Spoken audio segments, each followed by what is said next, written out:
Hello students, welcome in your advance accounting classes. Students, cash flow का topic हम लोग discuss कर रहे थे, जिसमें नेक्स्ट आते हैं cash inflows and cash outflow. एक चार्ट।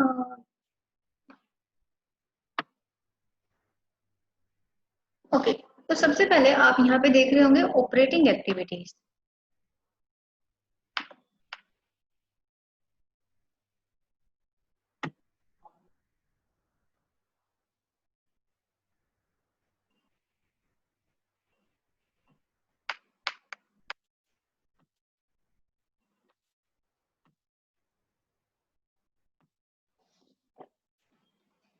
ऑपरेटिंग एक्टिविटी में सबसे पहले देखते हैं इसका कैश इनफ्लो।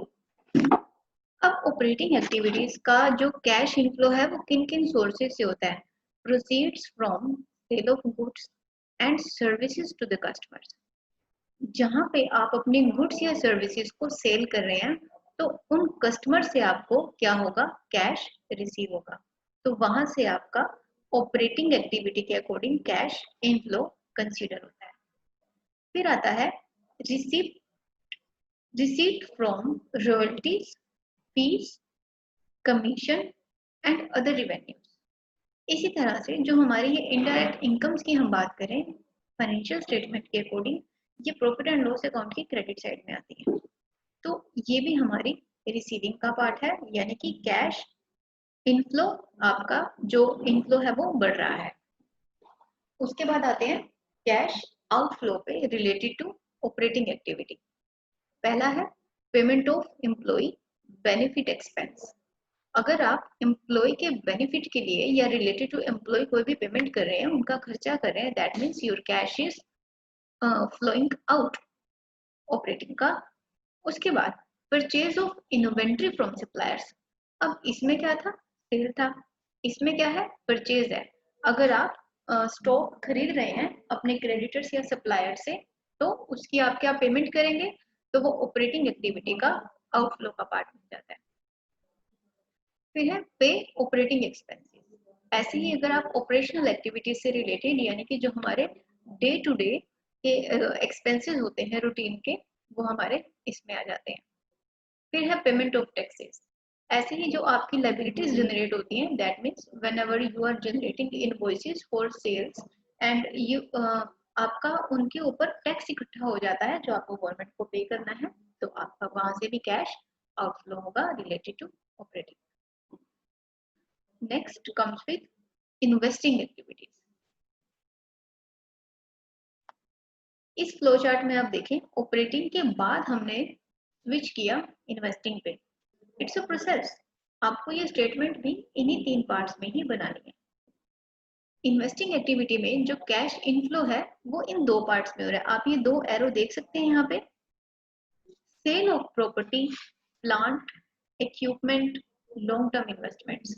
तो जब आप इन चीजों की सेल करेंगे, यानी कि आपको याद होगा इन्वेस्टिंग एक्टिविटीज में हमने क्या डिस्कस किया था? लॉन्ग टर्म चीजें, लॉन्ग टर्म फिक्स्ड एसेट्स। उसके बेस पे अगर आप कुछ भी रिसीव कर रहे हैं या उनकी सेल कर रहे हैं, तो that selling would be included in your investing activity.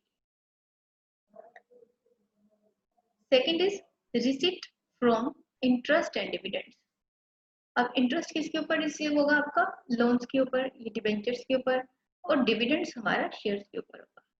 इनकी जो रिसीविंग होगी, अगर ये लॉन्ग टर्म की है तो it will be posted in investing activities.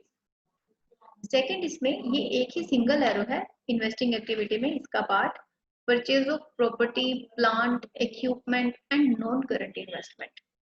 इसी तरह से अगर आप कुछ परचेज कर रहे हैं, जैसे कि लॉन्ग टर्म की ही बात करें, इसमें जब हम लॉन्ग टर्म इन्वेस्टमेंट की या नॉन करंट की बात करते हैं, it is one of the same thing. तो जब आप इनकी परचेजिंग कर रहे हैं, purchase of property, plant, equipment and non current investment, तो जब आप इनको खरीदेंगे तो इनकी पेमेंट भी तो करेंगे। तो दैट मीन्स ये हमारा आउटफ्लो का पार्ट है। क्योंकि आपने इस फ्लो चार्ट में इधर ये ध्यान रखना है कि हम यहाँ पे सारे आउटफ्लो पढ़ रहे हैं और यहाँ पे सारे इनफ्लोज पढ़ रहे हैं।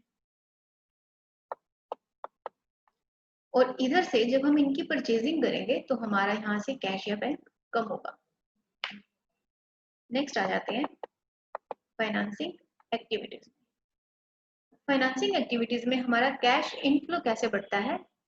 प्रोसीड्स फ्रॉम, फर्स्ट आप ये एरोस ध्यान दें, ये हमारा सेंटर पॉइंट है फाइनेंसिंग एक्टिविटी का, और फर्स्ट हमारी ये है proceed from issue of preference और इक्विटी शेयर्स।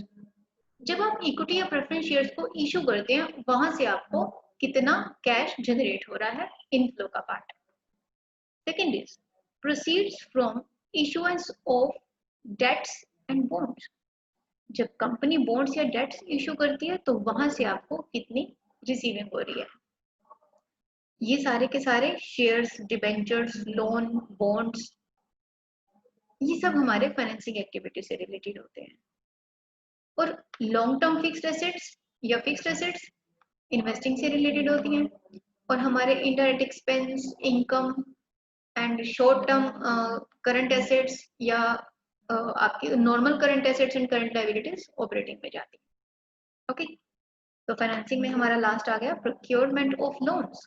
अगर आपने कहीं पे लोन दिया है, तो वहां से भी तो आपको कैश या बैंक के थ्रू रिसीव होगा, तो ये आपका इनफ्लो का पार्ट है। अब आते हैं इनकी आउटफ्लो पे। फाइनेंसिंग एक्टिविटीज में कैश का आउटफ्लो कैसे है?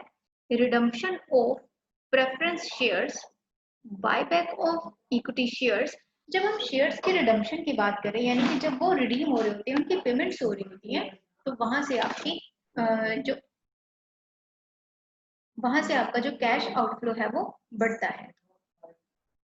Next is redemption of debentures and payment of long term debts.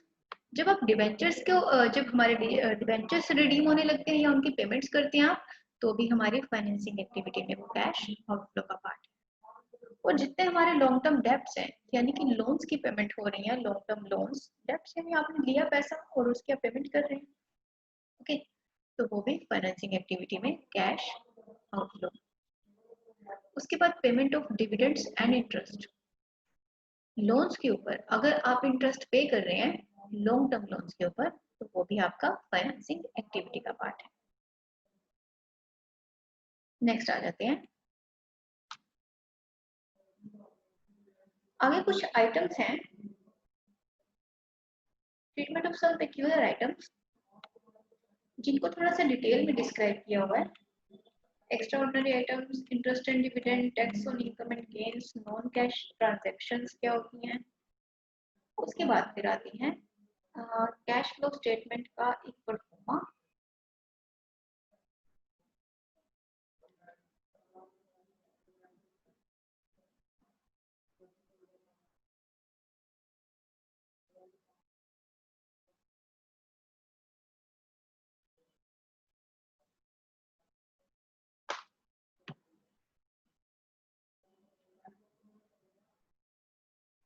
ये जो आइटम्स इसमें दी हुई हैं, जब हम इसका परफॉर्मा डिस्कस करेंगे, वहां पे you will get to know easily, क्योंकि इसमें ना एक दो चीजें हैं जो बार बार रिपीट हो रही हैं,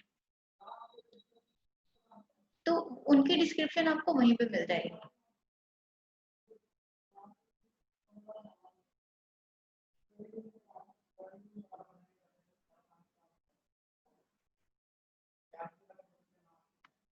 इन आइटम्स को हम डिस्कस कर लेते हैं। 1 2 3 नॉन कैश ट्रांजैक्शन।